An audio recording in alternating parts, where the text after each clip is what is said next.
Hey guys, I'm Angie. Today's video is going to be a video on anxiety disorders, mostly because I really like learning about anxiety disorders and I have one. But we're not going to be talking about mine today. We're going to talk about the general idea of anxiety disorders.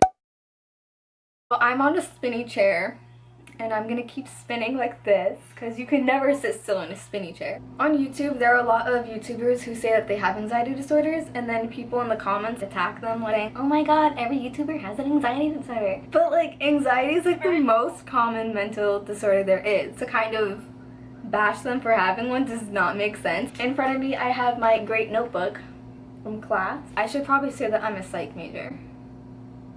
So for those of you who don't know, I am a psych major. I'm going to start my bachelor's in psych in the fall. When people hear anxiety disorders, they think about like social phobia or generalized anxiety, which is like anxiety that is for future things. So I'm gonna just get into the disorders because it's been like 11 minutes and I haven't even said 2 of them. So I have a list here of the different anxiety disorders, and there are a lot more than what people think. There are, I'm gonna put them like right here. The anxiety disorders are GAD, SAD, hoarding, OCD, panic disorder, agoraphobia, body dysmorphia, trichotillomania, PTSD. I'm not gonna get too much into GAD or SAD, mostly because a lot of people know what that is already. Hoarding disorders is exactly what you would see in the show Hoarders. It's that persistent of a disorder, it's that controlling. CD is obsessive compulsive disorders, and it's not necessarily the same thing you would think of with those pictures that you see online, like if it's like a whole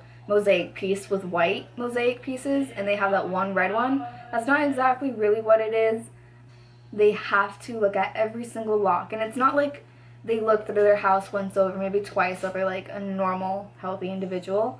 So it would be more like they would keep looking at the locks 5-6 times, and they have to look. They can't just leave it and forget about it. They think something bad's gonna happen. There is a really good documentary about OCD. It's like an OCD camp. I will link it down below.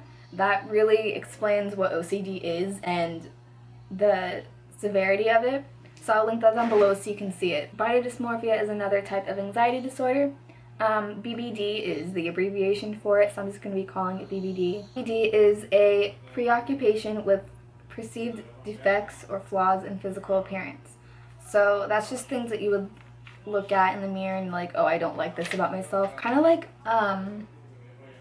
eating disorders with that look of it. Trichotillomania, that one's so hard for me to say. It took me forever to pronounce it right.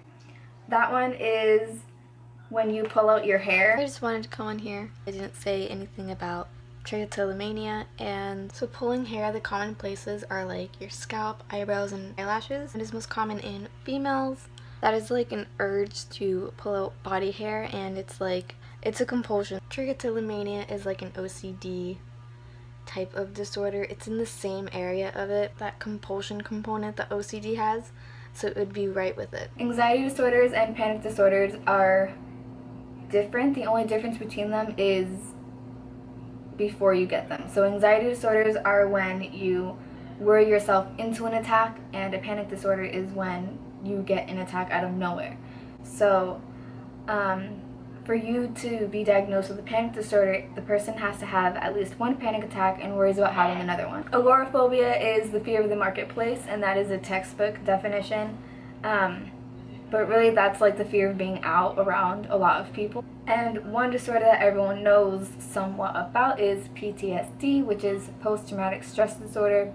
You're also able to have CPTSD. A lot of these disorders are developed environmentally or biologically, which means environment, something outside of yourself, has made you develop these disorders, or something in your family, like passed down through genes and stuff like that. PTSD itself, like having these symptoms of PTSD, are not developed biologically, they are developed environmentally, but you can be predisposed to PTSD if your family member has some sort of an anxiety disorder.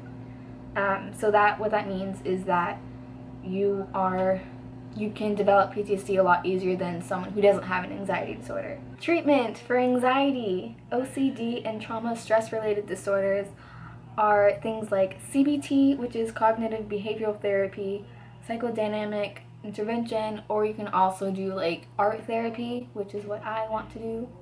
that is it for the video. Hope you guys enjoyed. Comment down below if you want to see more and what specific disorder you guys want to see, because most likely I will have it in this notebook because I read the entire textbook. So just comment it down below. If not, I'll just research it. That's completely fine. Yeah, just comment down below which disorder you want to see the most and I will do it. Like and subscribe if you want to see more mental health videos. Yes, I am doing psych videos on top of our beauty videos, mostly because I'm bored. Please, let me do something. Yeah, that's it. I'll see you next time for a new video on Mondays. Bye!